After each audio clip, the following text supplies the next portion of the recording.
welcome everyone to another episode of the Dads of Dagobah. We are here for the second week in a row to discuss.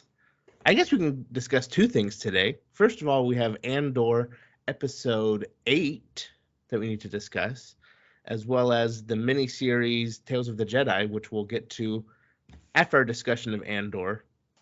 Or maybe we'll sprinkle it in. Who knows? We're kind of crazy like that, I guess.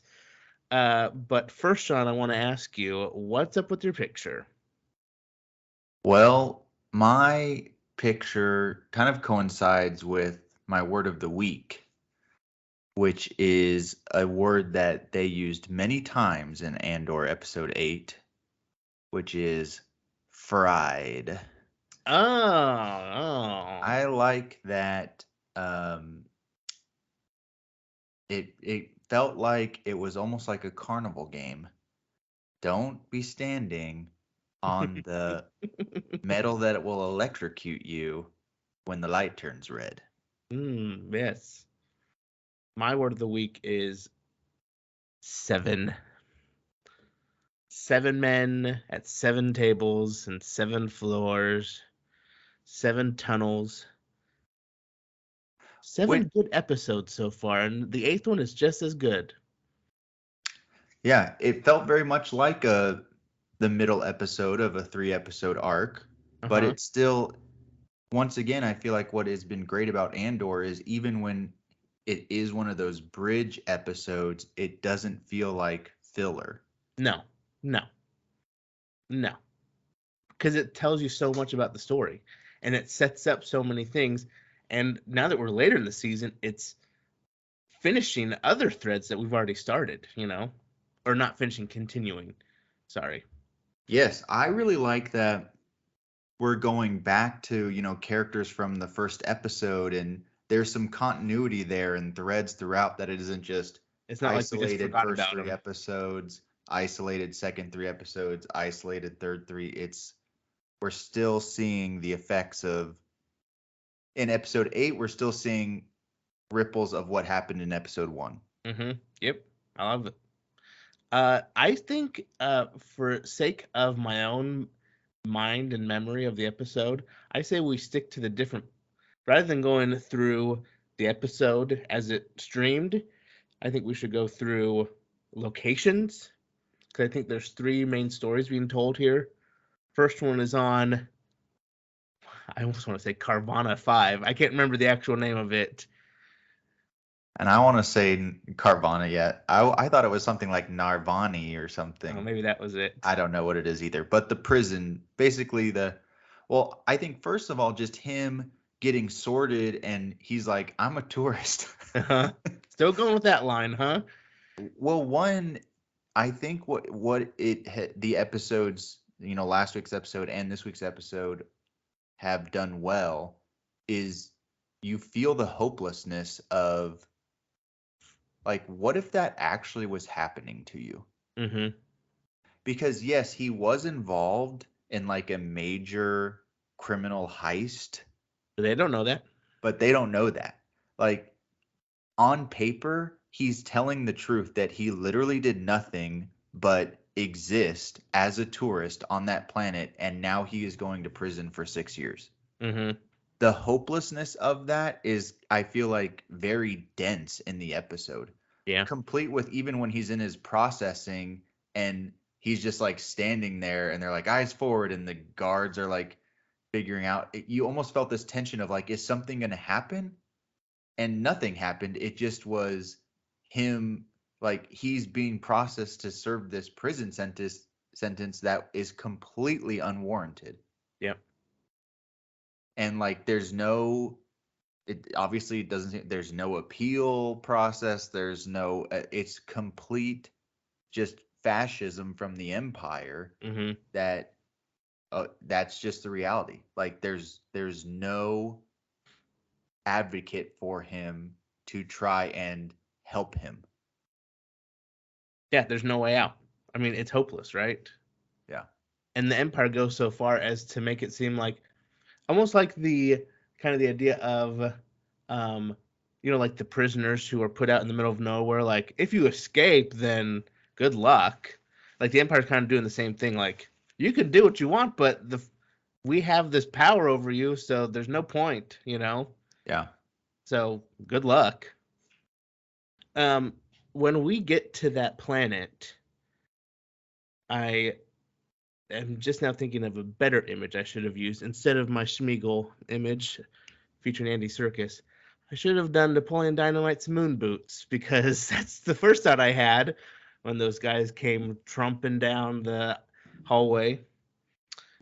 Pretty intense scene. I mean, we just don't know what's going to happen, right? Yeah, I mean, obviously, when we were on the shuttle and they're telling everyone to take their shoes off, I thought that's an interesting, like, why are they intentionally like showing us this? Like, okay, Mm-hmm. they got to take their shoes off. Like, I associated it more with, oh, they can't take any of their like personal possessions or anything. Like, they're losing all their personal items What and all that happened? stuff. What happened to his shower money? His girlfriend didn't know about it, right? It's gone. It's just up there Wow. still, Dang. unless somebody finds it eventually. But yeah, and then obviously they focused in on the officers, the guards, their big boots. And when they did that little thing, and was that CGI or can I Diego don't Luna know. contort his body like that? Because that was crazy. They must have done some digital altering, because all of them like immediately just went, you know. Some sort of harness or something for him to be doing that angle. But Yeah. yeah. Did you get a weird vibe about the late arriving Imperial officer? Yes, that's what I was saying about when he's in processing with like his hands up and like the guard wasn't showing up on time. I thought for a brief second that already there was going to be some sort of like breakout Uh-huh. attempt. Yeah. And uh the Cinta or Vel or whatever their names were already like had infiltrated the prison to like break him out for some reason. They're trying to But kill him though. Are they trying to kill him? I guess so. Okay, but yeah, I mean I know I was thinking the same thing. Like rebels are already taking over this place, and here's the guy. Yeah, And maybe he is. Maybe he's still undercover. right. But yeah, I agree with you. It made me think like, why are they showing us this? Something is happening. But then Mhm. nothing ended up happening. Well, maybe they're setting it up for another episode. Maybe. You're right. You're right. And it will play itself out. What do you think of the introduction of Andy Serkis? I was actually very surprised when I was like, oh, Oh, okay. Snoke, how are you doing? Yeah, exactly. Like, okay, we're getting this, I would say a big name actor, a big, a recognizable name Hmm. is now playing this random character 8 episodes into a 12 episode season. I don't know. I guess I didn't follow the promotional material very closely, but I don't remember anyone saying that he was going to be in this Yeah, series. I don't think there's any sort of indication that he was. Yeah. So I found that interesting. Now, is he man number 50 or is he part of the 49? No, he's not part of the 49. He just has very limited power and wants tasty food, I guess. Tasty sludge. Because he's not part of the competition in the room. It's the 7 tables all against each other, but he's trying to get all 7 of those tables to beat another floor with 7 tables in it. That's what I think. Yes. Uh-huh. Okay. What do you think they're building? Most of the general consensus to me is like Death Star parts is Yeah. what people are saying. I think it is just part of the Imperial War Machine. Yeah. At first, Ship I thought parts. before they really showed what it was kind of like this black thing. I'm like, they're making K2 droids. But then obviously it isn't. Hmm. Yeah, I think it's probably just something Death Star related or probe droid or something. AT-ATs, Yeah. ATSTs, ships, I don't know, Star Destroyers. I think it's just parts that are going to be used, but And I think it's implied that their table gets shocked because someone says to him, "Man, you got shocked twice in the first day." right. So We also see after his first day that some prisoners, when they're all lining up to go back to the barracks, they're like doing sign language between all the connector tunnels, Mm-hmm. which is another, I think, little glimpse of something's already happening. Maybe building for next episode, a prison breakout or something is being coordinated. Well, it's interesting because it seemed like it was so out in the open, but none of the other prisoners cared, right? Right. Like, is everyone in on it?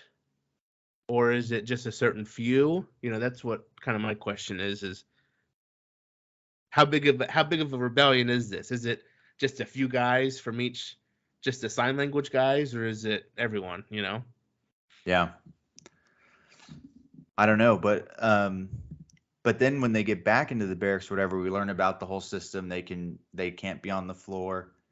And that's when we hear not only was this uh what was it, PORD or Port. whatever Uh-huh.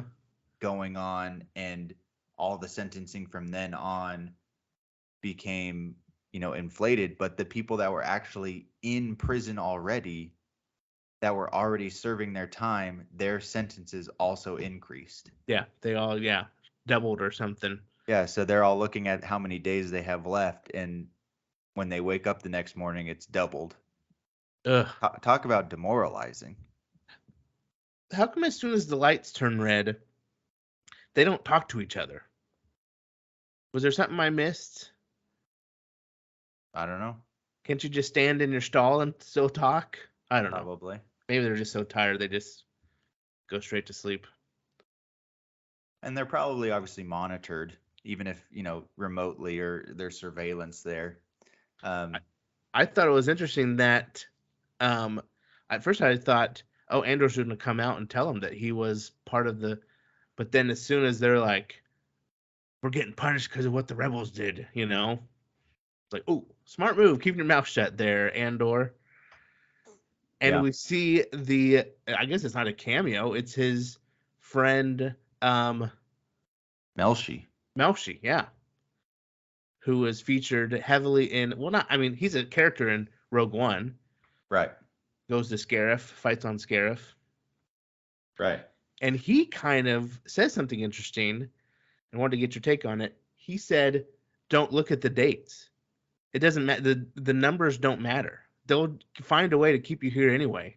So even like the Andy Serkis guy, even though he has, 200 days or whatever he said, I don't think even that's going to, I think even that they'll find some reason to punish him and up his days, Yeah, that's the thing. I'm like, is he?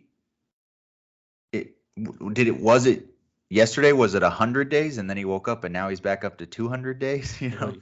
And yeah, we didn't see that explicitly, but I think it's implied. At any time, a guard can add 6 months to your sentence, another year, Yeah. whatever. There's no way the Empire's getting rid of these guys, No. Yeah. No, this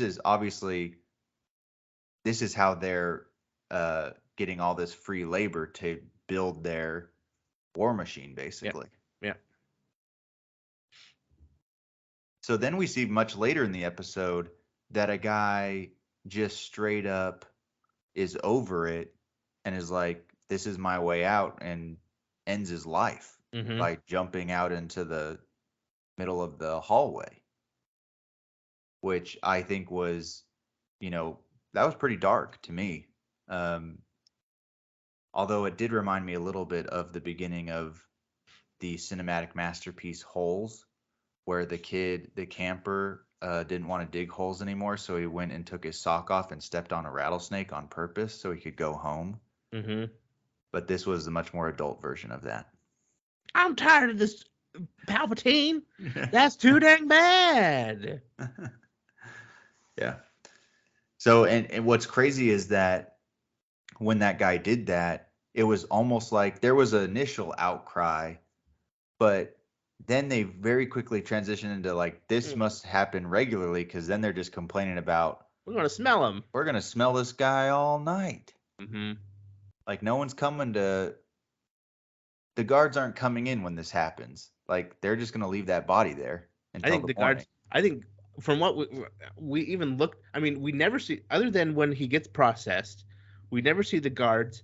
And even when he looks up at the window one time, the guards aren't looking. They're doing their own thing, right? That's true. Like they purposely show the guards have no care whatsoever what's happening. So That's true. it's just the folly of the empire. I mean, what was it? And then earlier they said, what was that beautiful quote? They were like, "It doesn't matter. It matters to you. It doesn't matter to them. They don't care." You know? Yeah. Yeah, he says that to the kid, I already forgot his name, that died on Aldani. Uh-huh. Where he's like, that was the flaw in his logic, that the Empire doesn't care. Yeah. Anyway. Yeah. So really crazy. When he got arrested last week in last week's episode and ended up getting the prison sentence for 6 years, obviously we discussed, well, he can't actually be in prison for 6 years. Right. Because that wouldn't line up with the timeline for Rogue One. But I was curious, how long are we going to be in prison? And I feel like they've done a good enough job. There was a time skip here for about 30 days. He's been about a month. Do you feel like he needs to be in the prison longer to serve any more purpose in showing us something we haven't seen? Or do you think if he gets out after a month, do you feel like that seems like it's a cheat of the whole message and the experience? Or what's your take on that? How I think long do you want him to be in jail? I wanted to be in jail for the whole. I don't. I What we haven't seen is him doing anything with this insurrection in the prison, and then we haven't seen him really change his mind about joining the cause. And I don't know if we'll see it this season. I don't know if we'll wait till next season to see that. But at some point, we got to see him just get fed up and say, "Okay, I'm in on this." And maybe though that will never come or come at the end, but I at least want to see him start working with the insurrection going on. So you think he's going to be in prison for the rest of the season? No, no, no, no, no, no, no. Oh, But maybe even when he escapes from the prison, he's still not like with the rebellion yet. gotcha. He's still like, "Thanks for getting me out, but I got my own problems. I still got to run," you know? Gotcha. Yeah. I think that finishes that storyline, right? I think we covered everything. Yeah, I think pretty much. When they're building the little machines at their table, and that one guy, there's like a pin jam or something, and he takes that little breather, and Andy Serkis comes over, he's like, "What are you taking a breather for?" All this kind of stuff. I'm like, well, if you would move me to a table of high performers, I'm stuck with this lot here who can't do a simple task without the pin jamming on us. Anyway. Feel bad for the old guy. He's going to die. Okay, I think that's it for that planet. Let's move on to let's go to Coruscant. There's two stories going on there. One of them is, of course, I guess there's kind of three. There's the Mon Mothma. I think the only scene we see of her is the money's getting tied up in places, right? It's not as easy to get the money as they thought it would be. They're having to do some workarounds, right? Right. And I think they're very intentional kind of conversation she's having at this dinner party as she's trying to get votes. Basically, these high level elite of society, senior politicians are discussing what literally is happening to Cassian Andor, which is like the Empire's overreach. Well, it's for our protection. Well, how much protection is enough protection? He has to protect us. Yeah, and it's like, well, if you're not doing anything wrong, you don't have to worry, which is exactly what we're seeing with Cassian. Is like he wasn't doing anything wrong, and you do have to worry because it's just this, unilateral authority by the military, police force, whatever you want to call it, by the stormtroopers and Imperial officers, that whatever they say is the truth and there's no defense to it. Mhm. So, yeah. That's what happens when you give one guy unlimited power. Well, Applause I when think that's one of the democracy messages of dies. Star Wars is that the people of Coruscant, especially the privileged elite, they to Have them no- it's conceptual. Yeah. It's not an actual threat in their life. Whereas people in the outer rim or whatever planet or wherever the the common folk of the galaxy, they're living under this oppression and tyranny that's very, very real for them and Mhm. their families. But anyway, Are there any but real world examples of that going on right now, Sean? I don't know. I don't watch the news, so One of the elites on Coruscant over here, I guess. yeah, I'm sure somebody will figure it out. Um, well, one I think Mon Mothma. I kind of maybe this is my first little critique of the show. Usually I'm, so far I've been pretty positive with everything they've done. I feel like the every scene we see with Mon Mothma is like the same scene. She's in her high-rise apartment. Her husband's the same. She's having a party. She's talking to people about the Rebel Alliance vaguely or just about politics in general. Her daughter is aloof and hates her. And so I'm like, I feel like I've seen this scene like 3 episodes in a row.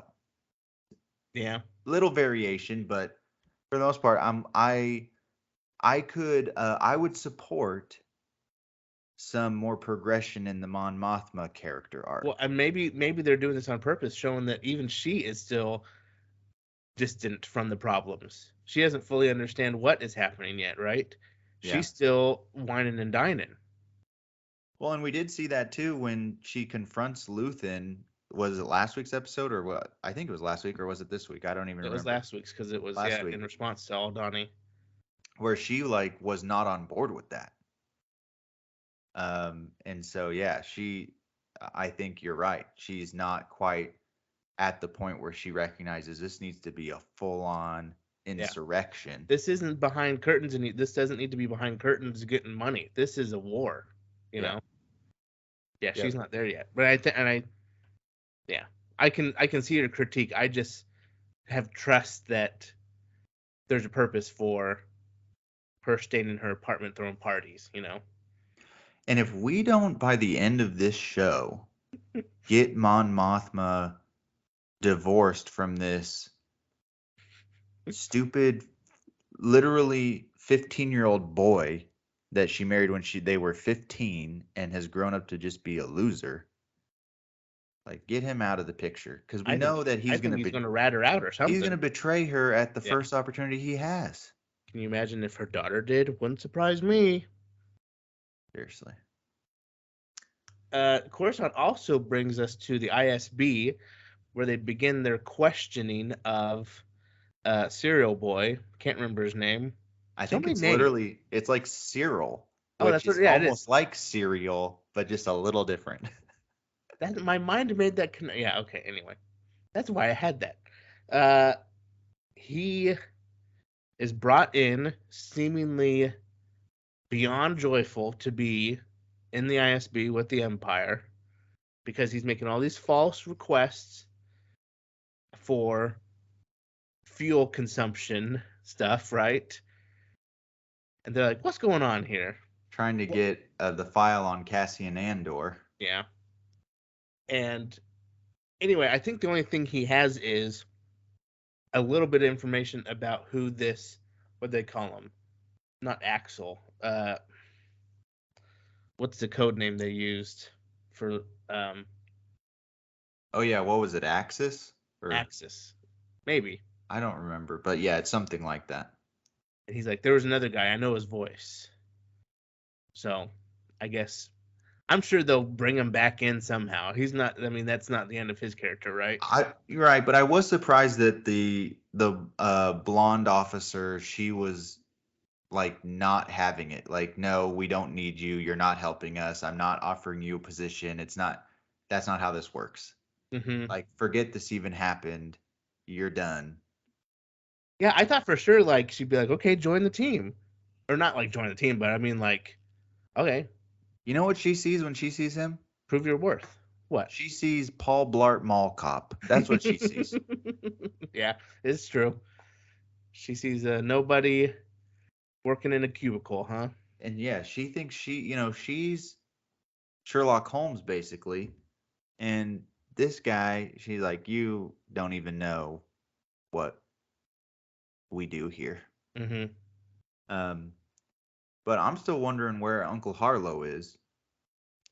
And is his mom going to be okay with him getting called into the ISB like that? Because I have a feeling Uncle Harlow is kind of with the organized crime underground of Coruscant.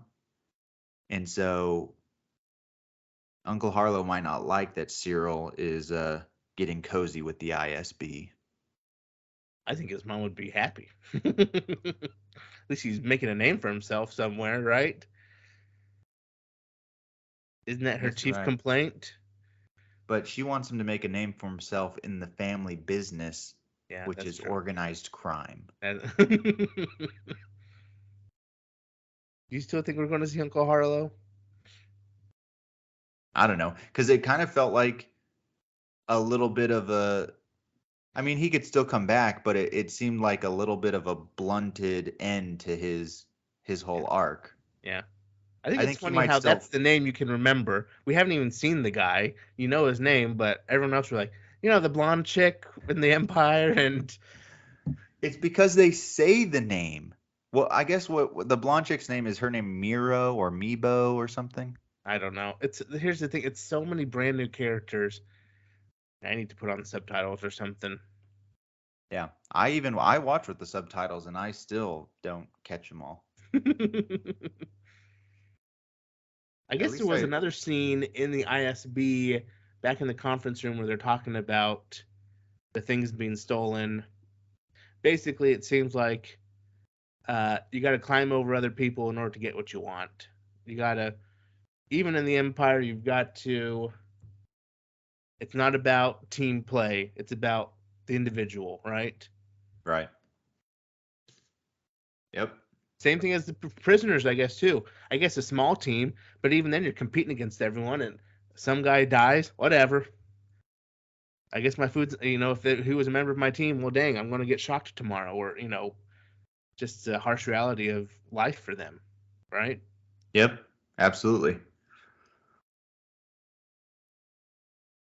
Anything else happen on Coruscant? I think that's I don't think so. I think we briefly see uh well, on Coruscant, technically Luthen is also on Coruscant, but I feel like all the scenes we get of him on Coruscant are connected to what we're seeing on Ferrix. yeah. Oh, don't forget, we have the scene with Dooku and Yaddle. We haven't talked about that yet. That also happens on Coruscant. A lot of things happen on Coruscant, but that's a different show. I was just sprinkling it in, as we do. Okay, off to Ferrix we go. Uh, Man, I feel bad for these people.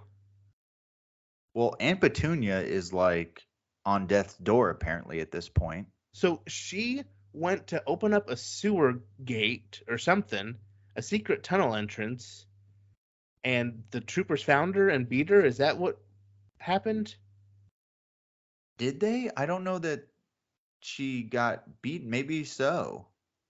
I took it more as, well, yes, but I took it more as, Bix and Keef. Keef. Peef. I don't Thank know.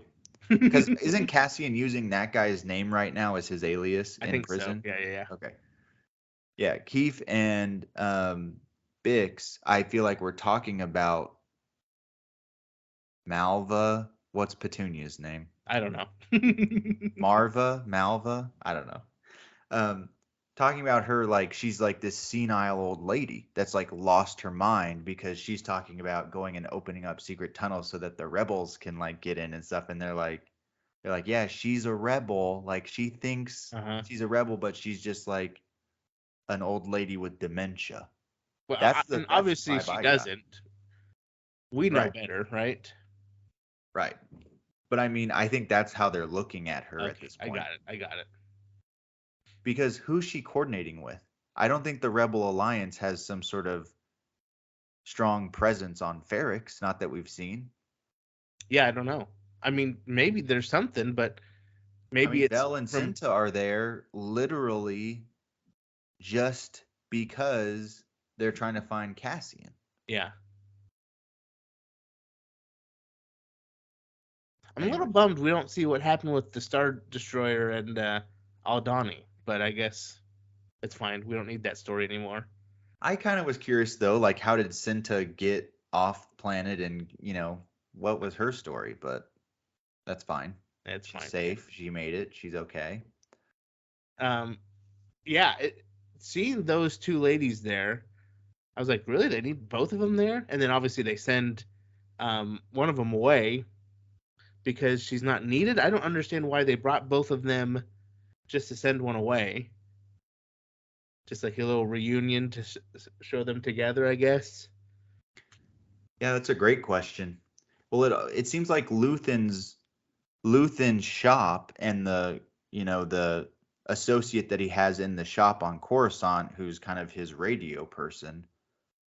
It seems like they don't contact the agents in the field regularly because they're afraid of it being, you know, Mhm. intercepted or whatever. Like it's just too risky.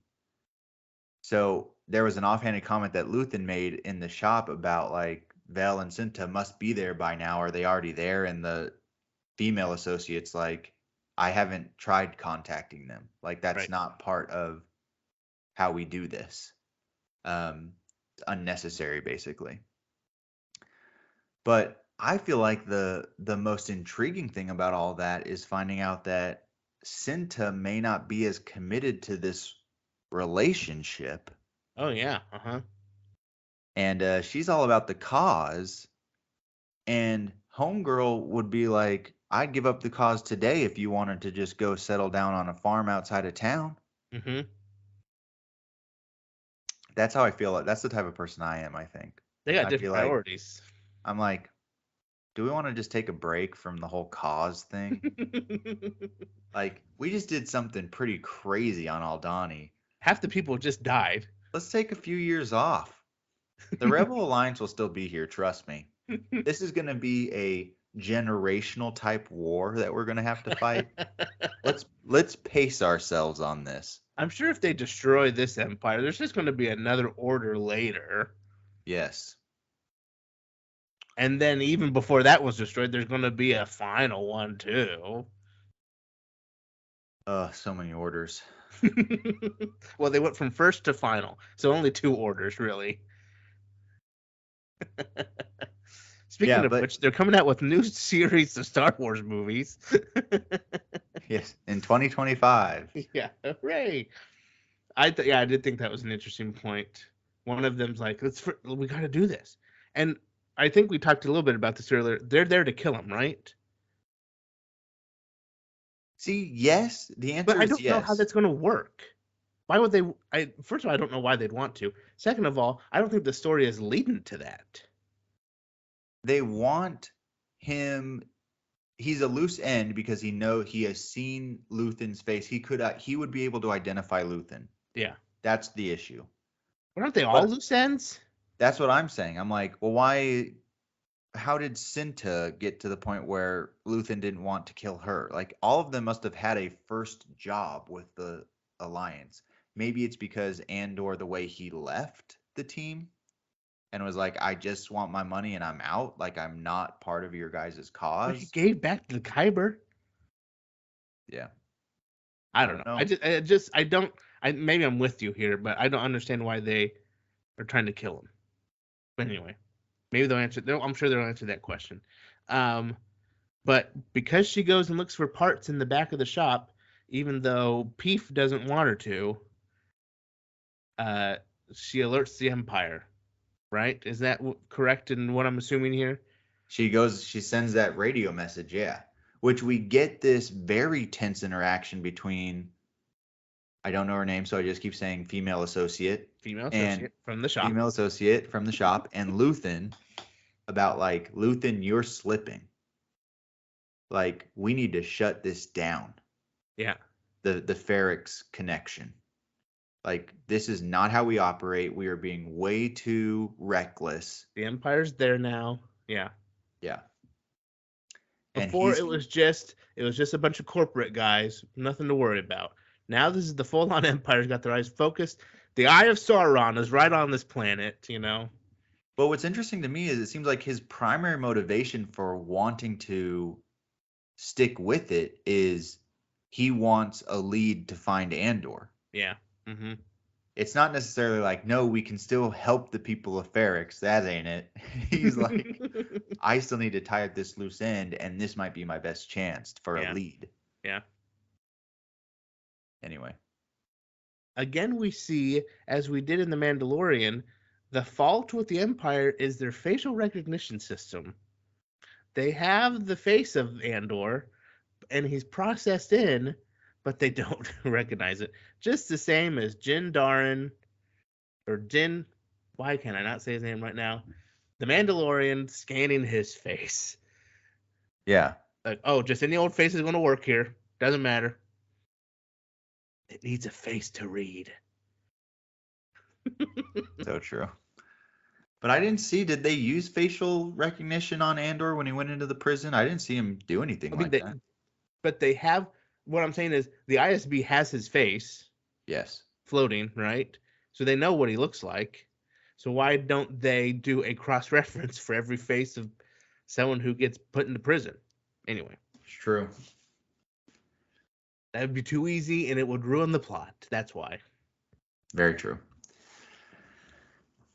And then, so I feel like the culmination of the Ferrex storyline is one, Bix and Keef or Peef or whatever his name is.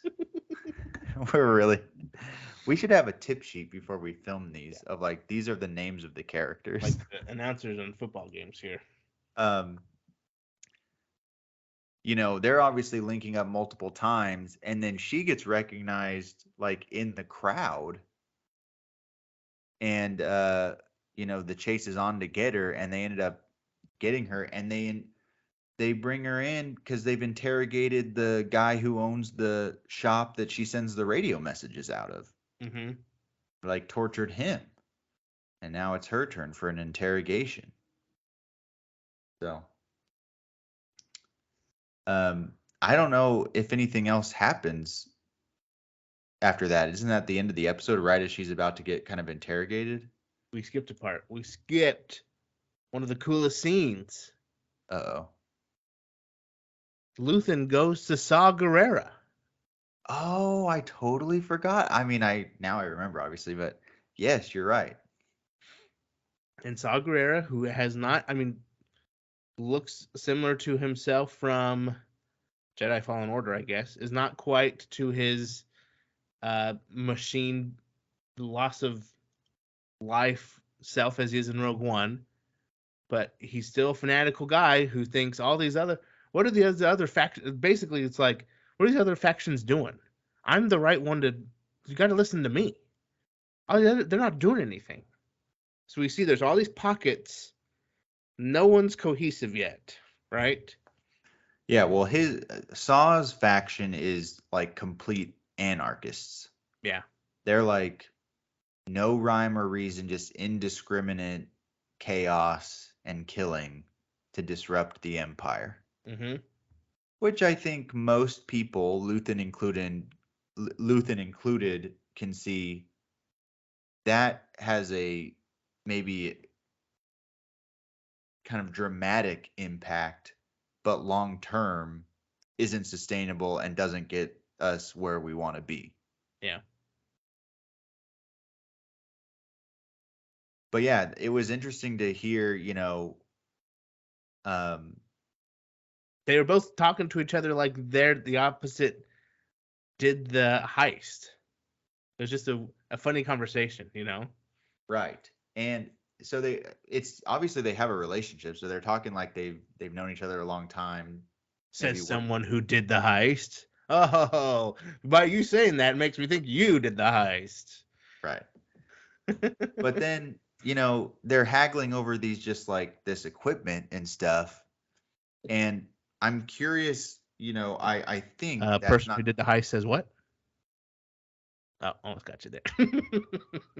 I would never fall for something like that. But I'm curious, I assume that's not the last we're going to see of Saw in this show. Yeah. And so I'm curious if we're going to see what we're going to see in terms of the evolution of Saw's character development throughout this show. See him go farther away from the rest of the Rebel Alliance? Are we going to see him come together for a little bit before he breaks again? Be curious to see. Yeah. Does he meet Mon Mothma? Does he Does he join the even rebellion at first and goes, these guys aren't doing anything? does he even know that Mon Mothma is doing anything? Yeah. Like, Yeah, it's true. anyway. And when are we going to see Jimmy Smits in this show? Are we? I don't think so. But it begs the question, where is Bail Organa this whole time? You'd think he'd be a player in this. You would think, because she mentions 3 people that she trusts, and it would be Bale and Luthen and Luthen's assistant, right? Would those be the 3? Or I guess, yeah, because he'd be the 4th, right? What's his name? Hold on, I have it right here. I have it pulled up. Never mind, I don't have it. Oh, Tay Coma. Oh, She says there's 3 other people that know. You'd be the 4th. right. And I'm assuming by the end of this series, we're gonna see poor Luthen kick the bucket. Because otherwise, why didn't he get a dramatic entrance in Rogue One? Yeah, I don't think he survives the series, unfortunately. That would be cool. A good character. Yeah. Well, I think that finishes the Andor episode. Again, I think both of us are in agreement. Great episode. Love the show so far. Still some of the best Star Wars we've seen in a long time. At least in the past 5 years. I don't know about anything beyond that.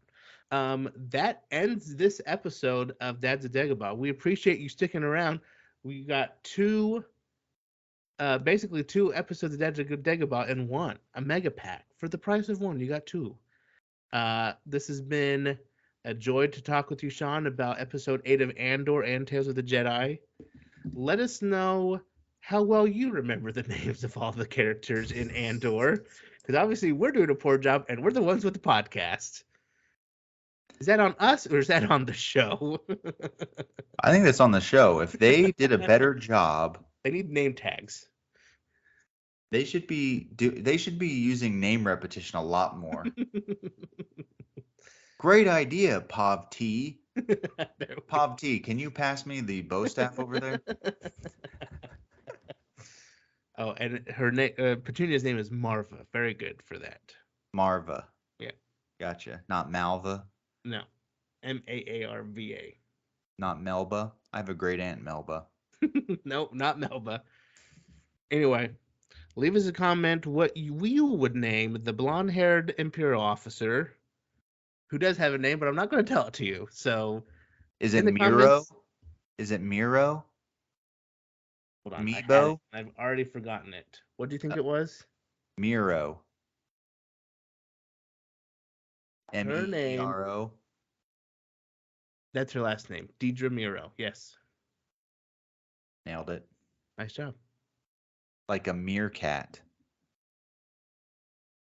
Okay, give me the name of the Imperial guy who died last week. I don't. An Imperial guy died last week. I don't even remember that. 2 weeks ago. Sorry, an Aldani, the head guy. Oh, Lieutenant Gorn. Very good. Very good. Don't ask me what the actual commander guy was that had a heart attack. Can't remember him. And don't ask me what the kid's name is that died. Climb, climb. Karis Nemec. Nemec. Yeah, Nemec. Okay. And Okay. what's the blonde lady's name that's Cinta's lover? Her Vel? name is Vel Sartha. Okay, Vel. Not Val. Vel. Not solo blow up a bridge Val. No, it's Vel. Vel. Vel and Cinta. Anyway, that's it. Thanks for watching, guys. Sean, we have spoken. This is the way, and we'll see you next time on The Dads of Dagobah. Dagobah. See ya. See ya. Bye.